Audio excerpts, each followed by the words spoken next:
안녕하세요. 저는 두 아이를 키우고 있는 평범한 30대 후반의 여성이에요. 그리고 몇 해 전 이혼을 한 재혼녀이기도 하고요. 제가 이렇게 사연 글을 올리게 된 이유는 얼마 전에 전 남편의 어머니를 만나게 됐거든요. 제 이혼에 가장 큰 지분을 가지고 계신 분이라 그때의 기억이 정말 새록새록 떠오르더라고요. 이제는 다 잊고 사는 기억이기는 했지만 지금 생각해보니 참으로 어처구니 없고 열받는 일이라 사연 글이라도 써볼까 하고 글을 쓰게 됐어요. 어디서부터 이야기를 해야 할까 싶은데 우선은 전 남편과의 악연이 시작된 곳부터 말씀드려야겠네요. 저와 남편은 연상연하 커플이었어요. 제가 3살이 더 많았죠. 게다가 같은 직장에 다녔어요. 저희는 사내 연애 금지가 아니었기 때문에 많은 사람들이 저희의 연애 사실을 알고 있었고 결혼까지 하게 됐을 때는 많은 사람들이 저희를 축하해 줬었어요. 솔직하게 말해볼게요. 결혼을 결심하기까지 많은 시간이 걸렸어요. 남편이 어딘가 모자랐냐고 하면 딱히 그런 건 아니었어요. 남편은 기가 약한 느낌이 있는 남자였지만 착하고 순둥순둥했거든요. 저는 장녀라 그런 남편과 함께 있을 때는 차분해지고 편안한 감이 있었기 때문에 결혼을 결심했어요. 제 결혼의 걸림돌이라면 시댁이었죠. 당시에는 시댁에서도 저를 손님 대접하고 예의를 지켰기 때문에 그렇게 싫어할 건 아니었어요. 다만 시댁에 남편의 누나가 위로 셋이 있다는 점과 집안에 아들이 귀하다는 점이 제일 문제가 있었던 거예요. 결혼 전에는 제가 아들을 낳을지 딸을 낳을지 모르니 걱정이 되지는 않았어요. 그렇지만 결혼을 하고 나니 걱정이 들었죠. 결혼 첫 해부터 임신에 좋다는 한약을 들이밀어주면 누구라도 부담이 들고 걱정이 되지 않겠어요? 애를 낳아보고 결혼하는 게 아니기 때문에 그 부분은 어쩔 수 없는 운에 맡겨야 하는데 이렇게 대놓고 아들을 원하는 시부모를 보니 눈앞이 캄캄하더군요. 매번 볼 때마다 손주 타령하는 시부모에 애를 빨리 낳으라는 신용이 세세. 아이가 생기지 않고 3년이 지나자 그 호의와 간섭은 구박과 협박으로 변해가고 있었어요. 아이가 생기지 않는 것을 걱정한 저와는 달리 남편은 별 생각 없는 듯 보였어요. 저에게 부담 갖지 마라. 그러면 아이가 더 생기지 않는다. 그런 말을 하면서 저를 달랬지만 저는 전혀 진정되지 않았죠. 남편은 말만 그렇게 하면서 정작 아이를 낳기 위한 일에는 전혀 적극적이지 않았거든요. 결국 그 결혼 3년 차에 저는 불임병원을 찾았어요. 남편과 함께 검사도 같이 했죠. 분명 둘 중에 누군가는 이상이 있을 거라고 생각했는데 무슨 일인지 검사 결과 두 사람 모두 깨끗하다는 거예요. 그러면서 조금만 더 자연 임신을 시도해보고 안 되면 시험관을 생각해보자고 하더군요. 그렇게 자연 임신을 위해 저는 정말 제가 할 수 있는 모든 걸 했어요. 그런데 말이죠. 애는 혼자 만드는 게 아니잖아요. 남편의 협조가 무조건 필요한데 남편은 정작 협조를 하지 않더군요. 제가 꼭 일찍 와야 하는 날은 정해줬음에도 꼭 그날엔 늦게 일수였죠. 그런 남편에게 불만만 쌓여가던 어느 날 저는 시댁 식구들과 함께 남편 사촌 결혼식에 가게 됐어요. 솔직히 정말 가고 싶지 않았지만 시부모님은 이런 행사에 며느리가 안 오는 거 엄청 싫어하셨거든요. 거의 반강제로 가게 됐는데 정말 오지 말 거라는 생각으로 한숨이 팍팍 나왔어요. 왜냐고요? 남의 경사에 와서는 자기 가족 흉보는 사람들 때문에요. 아유, 고모네는 왜 손주가 그렇게 안 들어서요? 3년이면 애 둘은 낳고도 남았을 텐데. 그러게 말이야. 이런 말 하기는 싫지만 며느리를 잘못 들인 탓이겠지. 우리 애가 문제일 리는 없을 테고. 그러면 남은 건 며느리 아닌가? 아들 하나만 낳아주면 내가 귀인처럼 떠받들 것을 그거 하나를 못해서 하다못해 딸도 못 낳았어. 검사는 해봤어요? 몸에 무슨 이상 있는 건 아니고? 검사했다는데 둘 다 이상 없었대. 안 되면 진짜 시험관을 해서라도 애를 받아야지. 남편이 싫어하긴 하는데 그래도 어쩌겠어. 이 집안 대를 이을 아들 하나는 있어야 하지 않나. 그 비싼 보약을 그렇게 퍼마시고도 애가 들어서질 않는 걸 보면 며느리한테 뭐가 문제가 있기는 할 텐데 병원에서는 아니라고 하니. 그쪽 집안은 어떤데요? 형제가 있는가? 내가 다 봤지. 그 집은 아들이 많더라고. 며느리 밑으로 죄다 아들이었어. 게다가 그 아버지 쪽도 어머니 쪽도 다 형제 자매가 주렁주렁이더만. 왜 우리 며느리만 자식 복이 없는 건지. 성녀를 들였나 봐. 재수도 없지. 그 흉이 제 이야기라면 더더욱 오기 싫지 않겠어요? 게다가 오로지 제 탓이라고 할 수 없는데도 시모는 콕 집어 제 탓이라고 말하고 다니더군요. 저는 애써 들리지 않는 척했어요. 그럴수록 더 비참해졌지만요. 남편 놈은 어디 가서 보이지도 않고 시부모라는 사람들은 내 욕하기 바쁘고 주변 사람들은 저를 불쌍하게 쳐다볼 뿐인 상황이 정말 너무 짜증나고 화났어요. 그래도 참으려고 했어요. 그런데 그런 제가 참지 못하는 일이 터져버렸죠. 바로 결혼 5년 차가 되던 해의 신정이었어요. 시모가 제게 친정 부모님과 만나고 싶다고 하더군요. 새로운 해를 맞이해서 인사라도 하고 싶다고요. 저는 정말로 아무 생각 없었어요.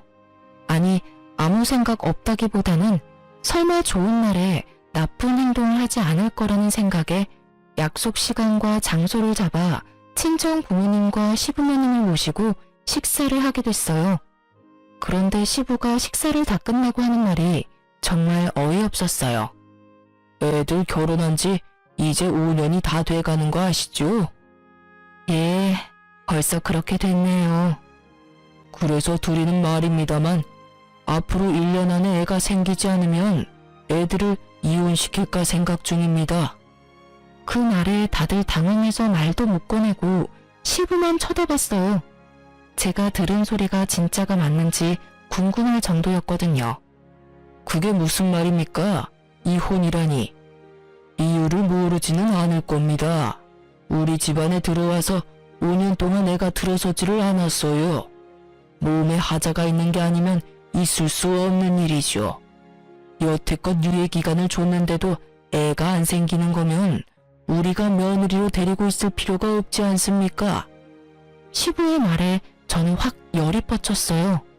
시부모에게 대들면 안 된다는 생각이 들었지만 그 이상으로 부모님이 받을 상처가 걱정됐죠.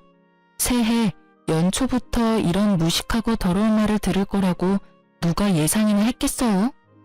그래서 저도 시부에게 사실을 알려주기로 했죠. 아버님, 그 이야기는 제 남편하고 이야기가 된 건가요? 남편도 저랑 이혼하겠다고 했나요? 묻지도 않았다. 아버지가 그렇게 하라면 따라야 하는 게 아들 아니냐? 세월이 많이 바뀌었어도 자식이 부모를 이겨먹으려는 건 말도 안 되지. 그러세요? 그런데 아버님이 하신 그 대사는 저희 쪽에서 해야 할 것 같은데요. 그게 무슨 말이냐? 애를 가지고 싶은 마음이 누구보다 큰 건 저예요. 그런데 남편이 어떻게 했는지 아시고 하는 말씀이세요? 의사가 꼭 필요하다고 한 일을 남편은 하나도 지키지 않았거든요. 두 사람 몸에 이상이 없으니 자연 임신 시도해보자는 말에 의사가 지정해준 날짜에 집에 들어오지도 않고 늦게 들어와서 피곤하다면서 자기 바쁘고 애는 저 혼자 만드나요? 남편이 협조하지 않는 이상 애는 못 만들어요. 저한테 비싼 보약 남발하지 마시고 제 남편한테 일 똑바로 하라고 말하는 게 더 좋을 것 같은데요. 제 말에 시부의 얼굴이 벌겋게 되더니 남편을 쳐다보더군요. 너 며느리 말이 다 사실이냐? 아버지, 사실은 저는 아직 애는 좀... 남편의 뜻밖의 말에 시부모는 너무 놀랐는지 눈을 동그랗게 뜨더군요. 그 모습이 어찌나 웃긴지. 뭐라고? 그럼 며느리 말대로 네가 애를 안 만들려고 한 거라고? 애가 있으면 피곤할 것 같아서. 제 주변에서도 애는 최대한 늦게 가지라고 하기도 했고요. 남편의 말에 시부가 완전 당황한 모양이더군요. 그러면 나한테 말을 먼저 해야 했을 거 아니야? 왜 여태까지 가만히 있었어? 내가 손주 보고 싶다고 몇 번을 말했잖아. 그거야 아버지 생각이고 저는 제 생각이 따로 있으니까요. 제 계획대로면 저희 나이도 그리 많지 않으니 한 2년 정도 더 있다가 애를 만들 생각이었는데. 야 이놈아! 시부의 노성이 터져 나오고서야 남편 놈은 입을 꾹 닫아버리더군요. 그리고 친정 부모님은 당황함이 분노로 바뀌어버렸고요. 사돈, 부부 사이는 아무도 모른다고 하던데 정말로 아무것도 몰랐던 듯하군요. 아드님이 그런 생각인지도 모르시고 저희까지 초대해서 애를 못 낳으면 이혼을 시킨다고요?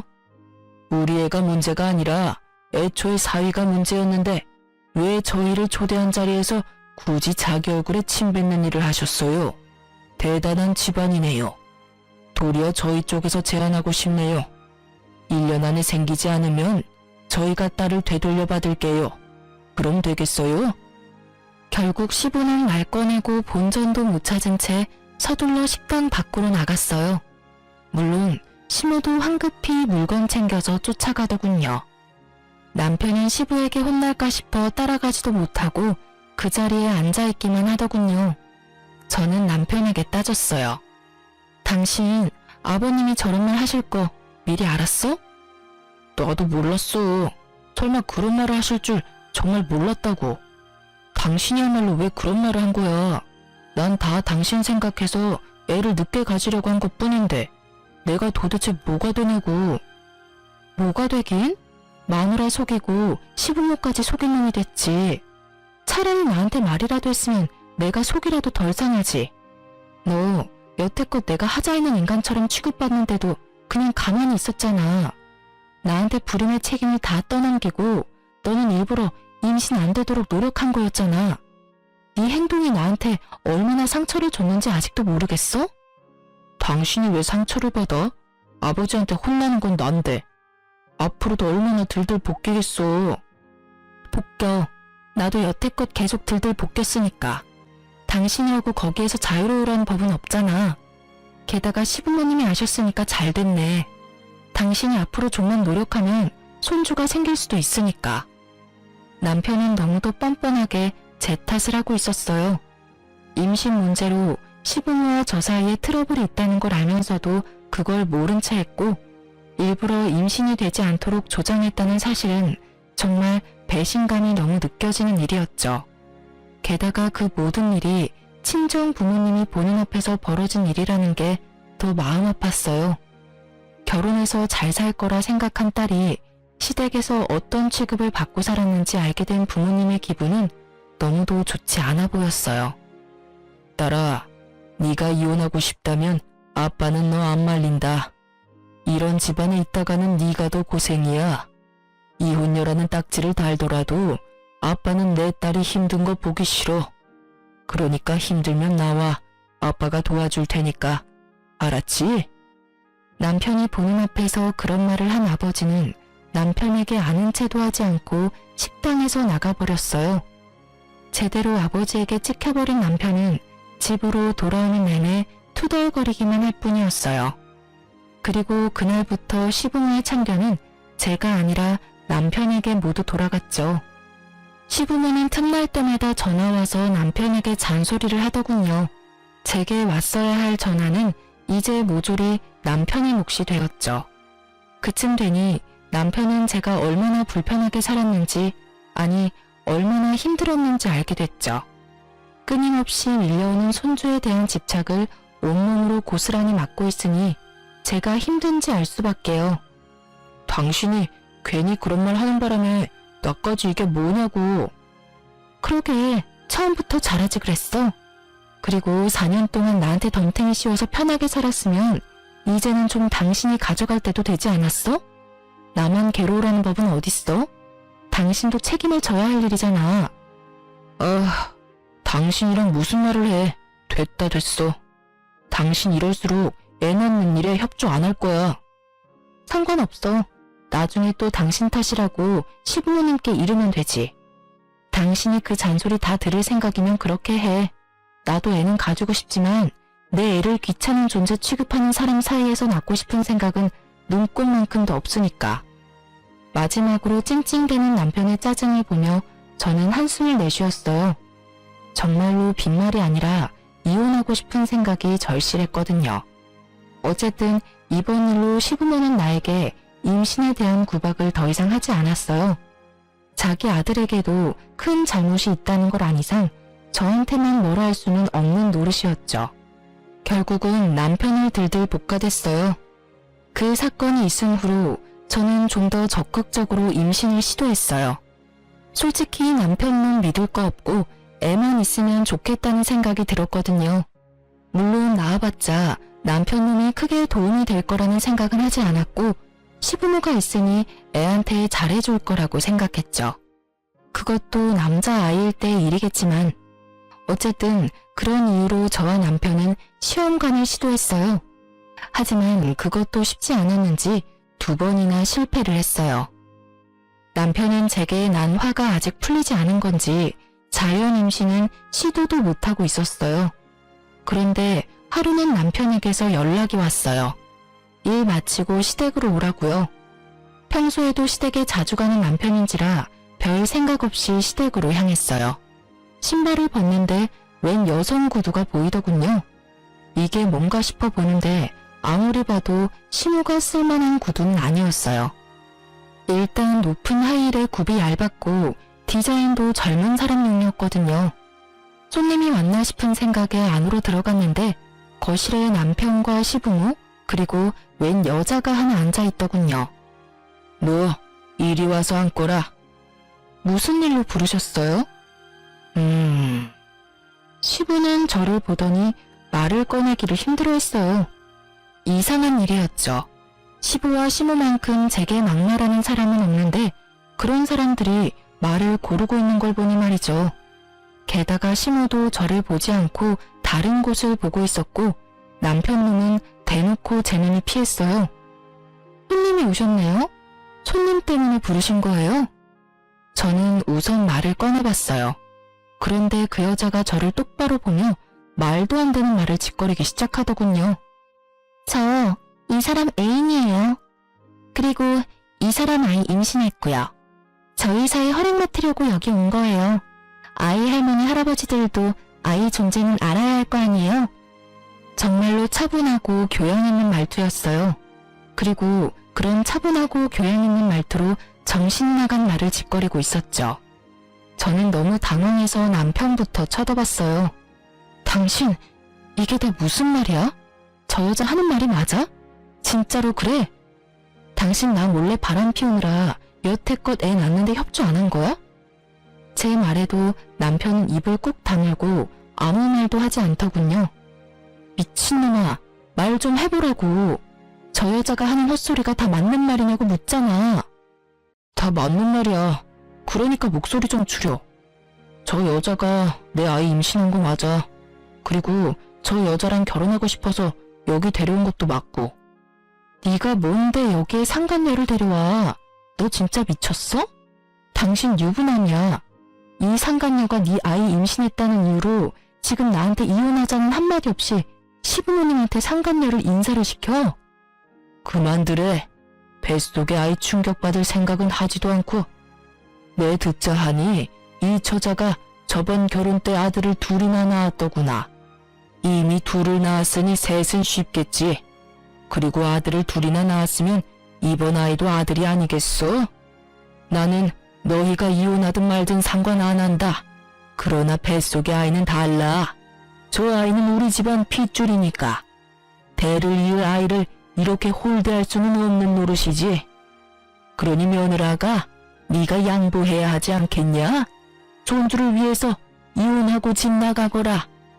시부의 말에 저는 정말 화가 머리 꼭대기까지 났어요. 늙어서 노망이 들었나 싶은 생각까지 들었거든요. 그러지 않고서야 결혼한 2사람 사이를 이런 식으로 어거지로 떼어낼 리가 없잖아요. 게다가 상간녀가 이혼녀라는 것이 더 어이없었어요. 아들을 2이나 낳았다는 경력이 그렇게 중요한가요? 이번에도 아들을 낳을지 낳을 수 없을지 알지도 못하면서 그 말에 혹한 시부가 너무 어이없었어요. 아버님, 아무리 손주가 좋아도 그렇지 어떻게 이런 식으로 며느리를 내쫓으실 수가 있어요.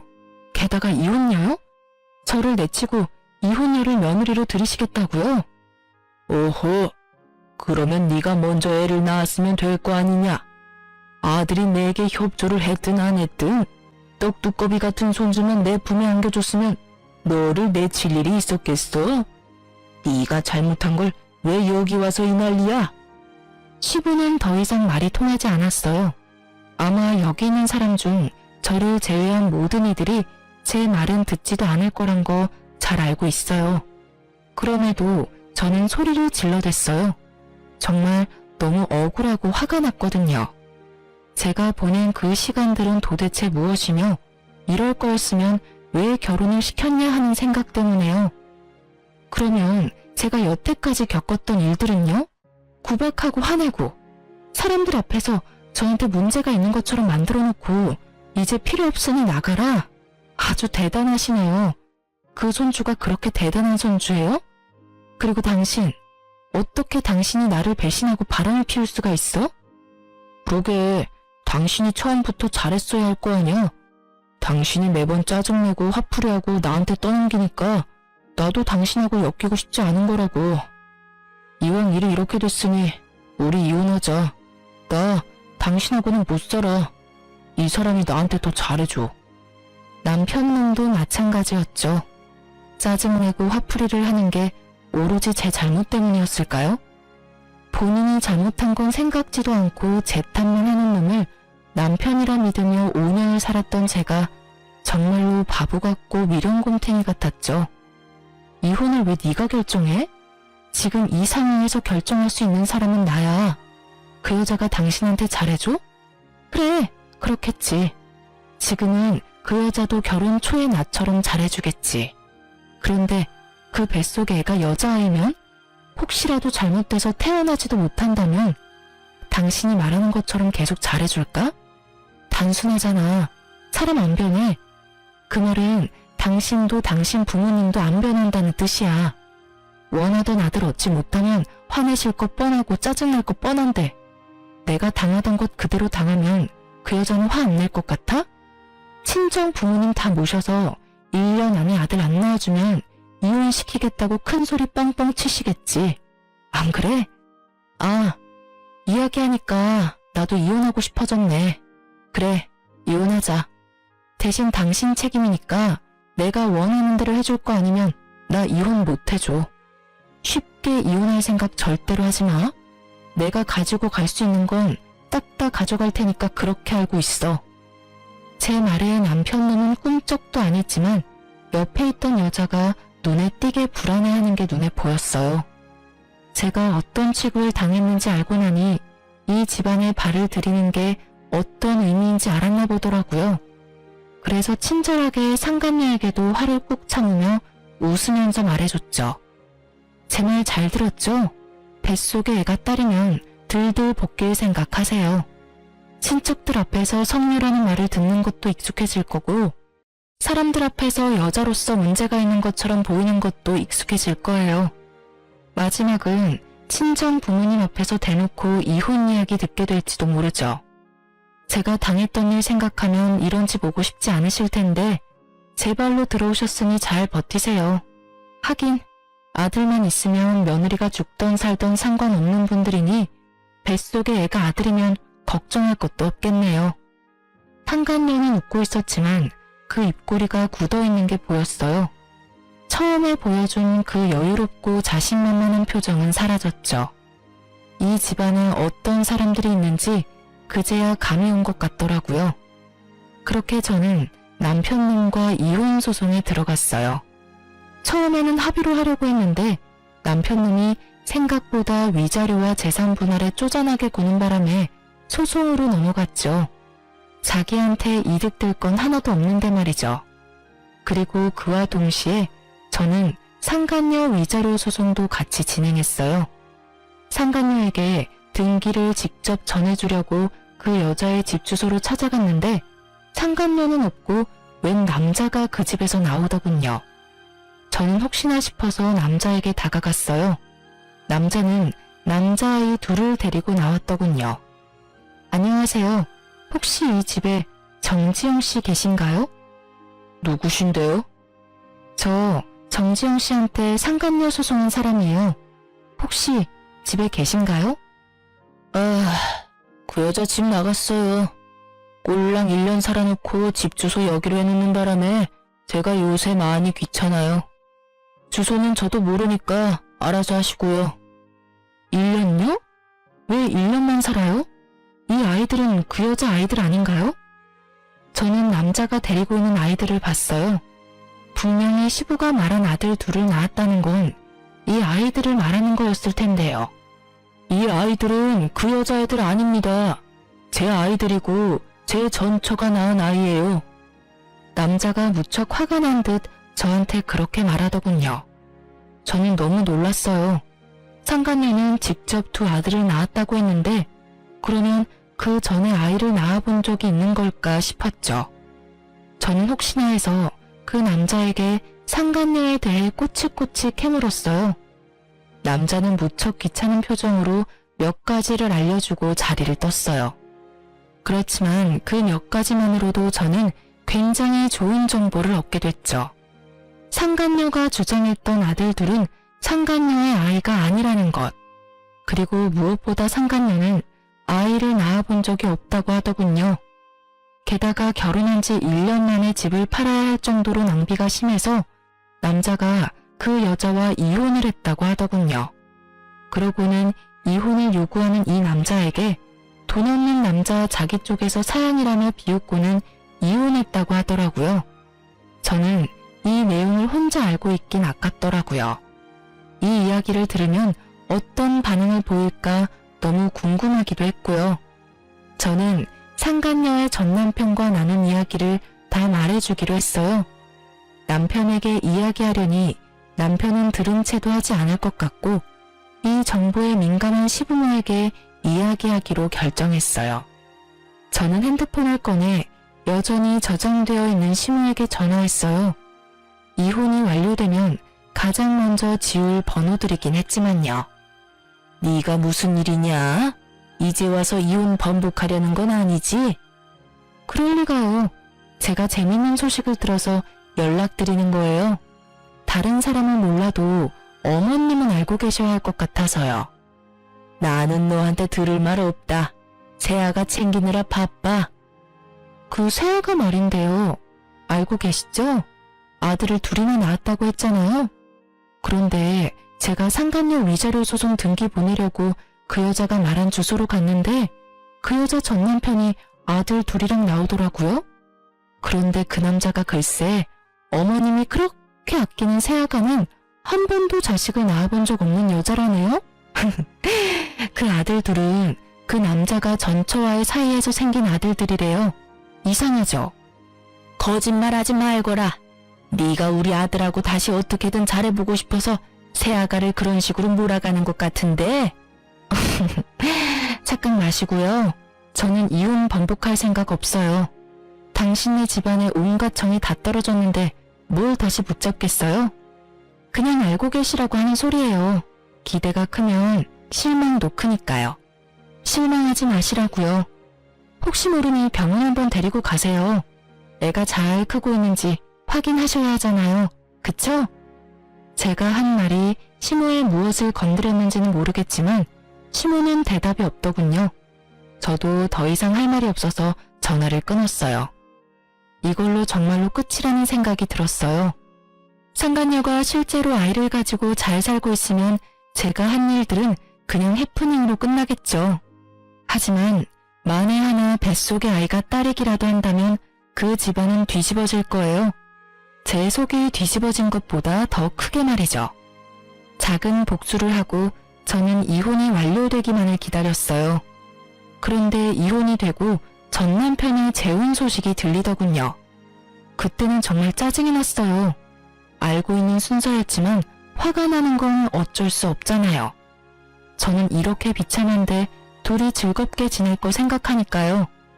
그런데 곧 안 좋은 소식이 들려오더군요. 상간녀와 시모의 이야기 말이죠.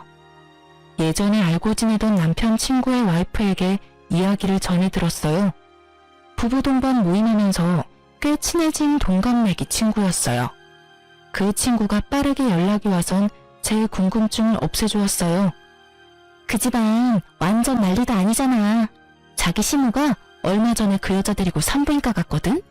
상간녀가 안 가도 된다고 애 잘 크고 있다고 했는데도 너네 시모가 얼마나 끈덕지게 요구했는지 결국은 네 전남편까지 합세해서 상간녀를 산부인과에 데려갔대.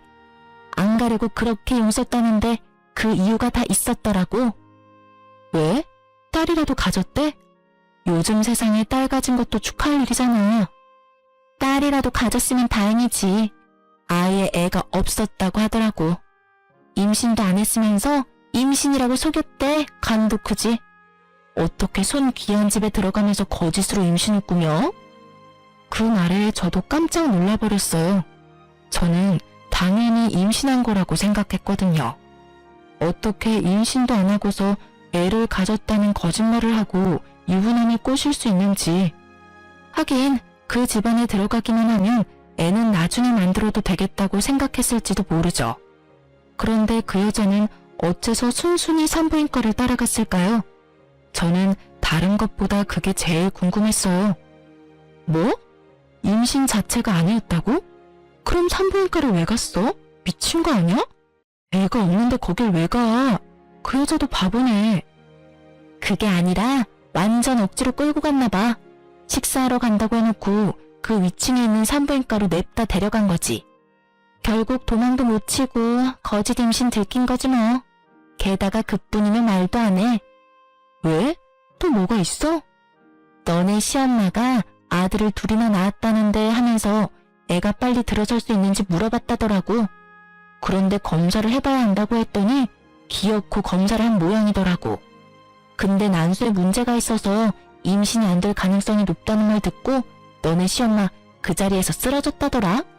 그 병원이 아수라장이 됐다더라고. 그 소식이면 진짜 쓰러질 만도 할 것 같았어요. 손주를 위해서 며느리를 내치고 새 며느리를 맞이했는데 알고 보니 꽝이었다고 한다면 혈압이 오를 대로 오르지 않겠어요? 물론 이제는 제가 신경 써줄 문제는 아니지만요. 이게 바로 혹 하나 때려다가 혹 하나 더 붙인 거지. 너네 시부모도 진짜 징글징글해. 애가 안 생긴다고 며느리를 갈아치우는 시댁이 어딨니? 게다가 그렇게 아들아들 거리더니 결국은 사기 당한 거 봐. 그리고 너 상간녀한테 따로 복수는 안 해도 되겠더라. 아주 너네 시모랑 시부가 여자를 잡는댄다. 허구한 날 불러대서 일 시키고 짜증내고 이혼은 언제 할 거냐고 매번 묻는다네.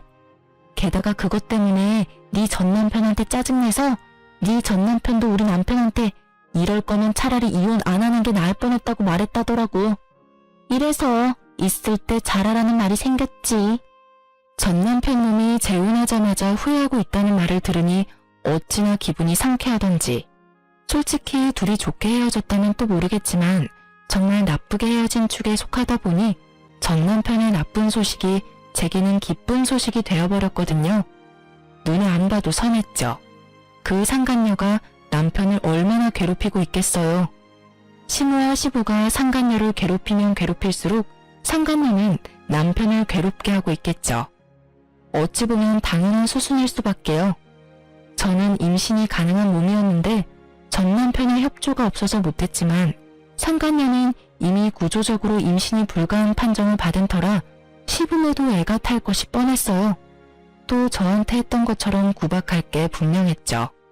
그렇지만 상간녀도 만만한 여자는 아니잖아요. 1년 만에 남자 재산 다 빼먹고 날랐다는데 이번에도 그 재산 빼먹으려고 준비하고 있지 않겠어요? 제가 알려줄 의리 같은 건 없으니 잠자코 있지만 말이죠. 어쨌든 친구에게 이야기 들어보니 그 집구석은 여전히 콩가루에 풍비박산이 난 것 같았어요. 그래서일까요? 이혼을 하고 마음이 무척 허하고 부글거렸는데 차분하게 가라앉더군요. 그리고 그 집구석이 잘못되기만을 바라던 집착이 완전히 사라져버렸어요. 제가 아팠던 만큼 그 사람들도 아프기를 바랬는데 정말로 그렇게 돼서 솔직하게 말해서 편안해진 것 같아요. 친구에게 그 말을 들은 뒤로는 가끔 그 집안 사정에 대해 전해 들었어요. 그리고 그 이야기들은 제가 재혼을 하면서부터는 더 이상 듣지 않게 됐고요. 재혼 상대는 제 아픔을 충분히 이해해주는 사람이었어요. 재혼한 남편은 초혼이고 저는 재혼이라 어딘가 모르게 마음 한켠이 불편했어요. 하지만 제가 임신을 하면서 그 상황은 완전히 바뀌었죠. 솔직하게 말해서 저는 제가 불임이라고 생각하고 있었어요. 몸에 이상은 없는데 임신이 5년 동안 되지 않았잖아요. 그래서 피임에 적극적이지 않았던 부분도 있었어요. 어차피 생기지 않겠지 하는 체념의 마음이요.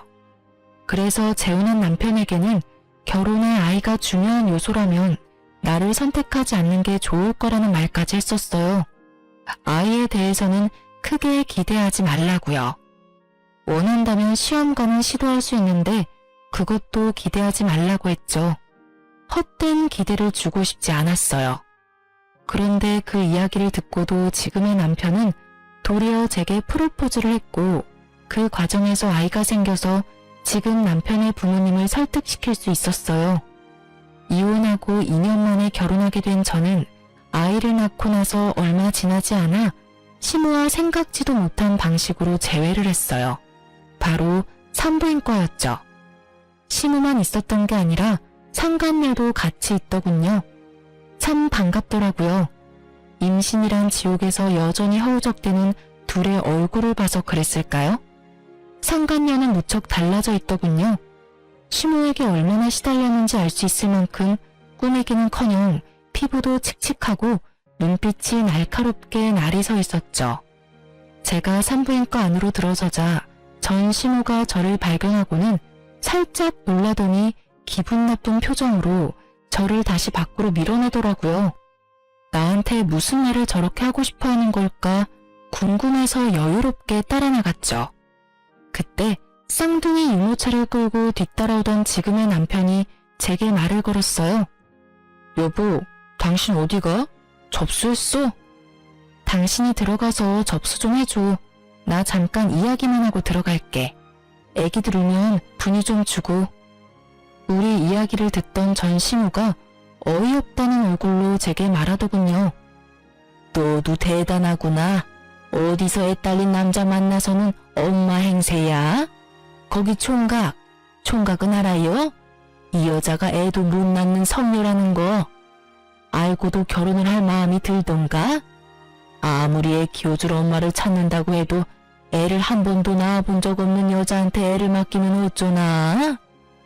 발끈한 제가 한마디 하려는데 남편이 먼저 나섰어요. 뭐라고요? 말씀이 지나치시네요. 이 애들 우리 와이프 아이들이에요. 와이프 배 아파 낳은 제 아이들이요.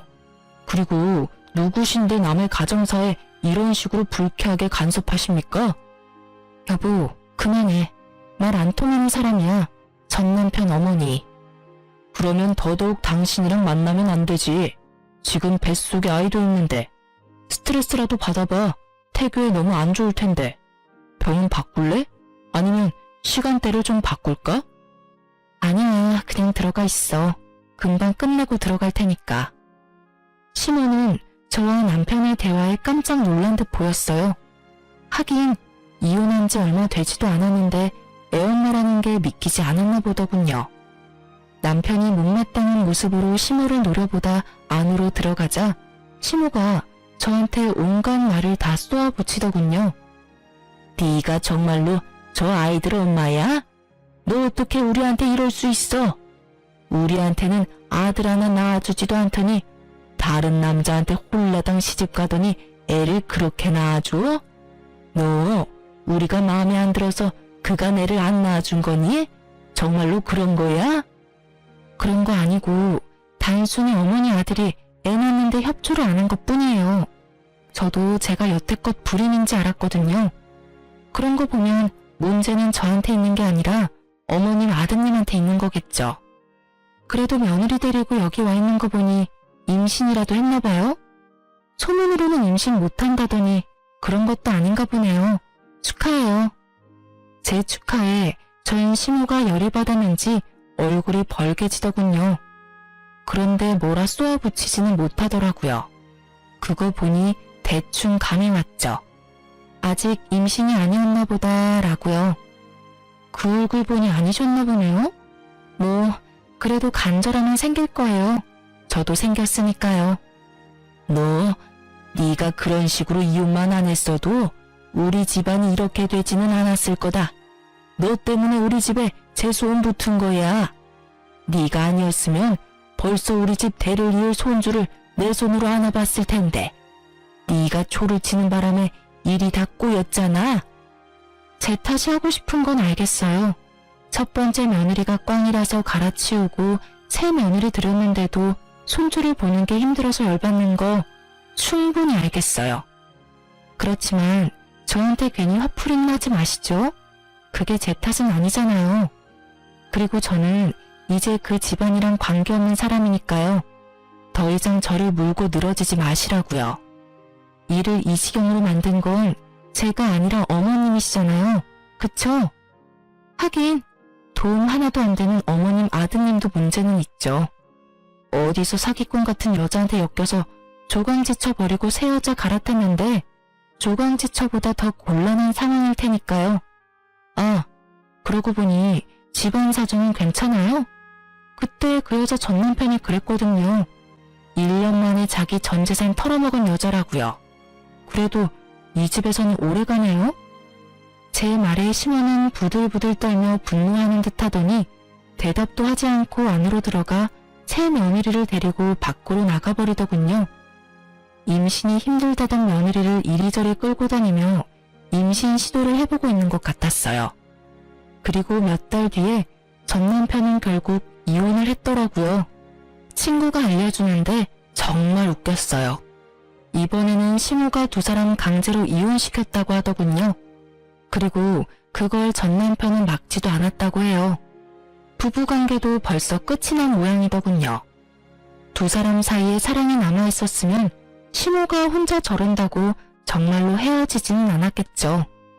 전 남편은 제가 한 말을 그대로 느끼고 있을 거예요. 이혼 이야기 나왔을 때 그 여자가 자기한테 잘해준다고 했잖아요. 그때 제가 그랬잖아요. 사람 안 변한다고. 애를 가지지 못하는 상간녀 때문에 시부모는 상간녀를 괴롭히고 상간녀는 남편에게 스트레스를 풀었겠죠.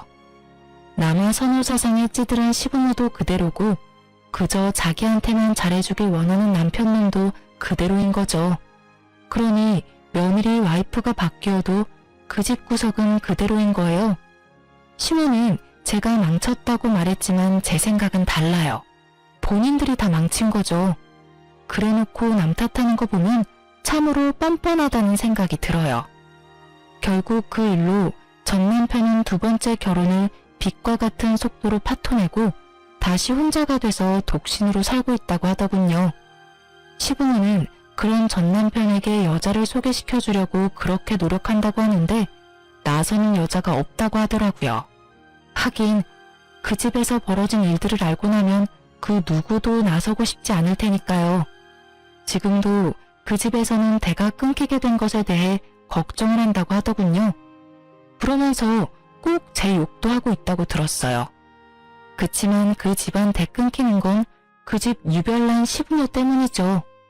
저야 이렇게 아들 낳고 잘 살고 있는걸요.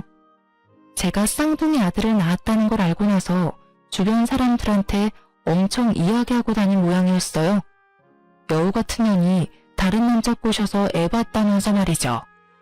여우던 뭐던 애 낳아줄 며느리 내쫓은 건 생각도 않고 오로지 며느리 탓만 하는 거 보니 그 집도 정신 차리려면 멀었다는 생각을 해요. 얼마 전 마주치고 나서 저의 과거가 생각나 이렇게 글을 올려보게 됐어요. 그때의 기억들은 생각할수록 정신을 갉아먹는 일들이라 깊게 생각하고 싶지는 않아요. 그래도 결과적으로는 벗어났고 저는 다른 사람과 잘 살고 있으니까요. 이혼을 잘했다는 것만으로도 다행으로 생각해요. 여러분, 혼자 참지 마세요. 혼자만 잘하려고 하다간 정신이 나가버릴지도 모르니까요. 그럼 지금까지 제 사연 들어주셔서 감사합니다. 좋은 하루 되세요.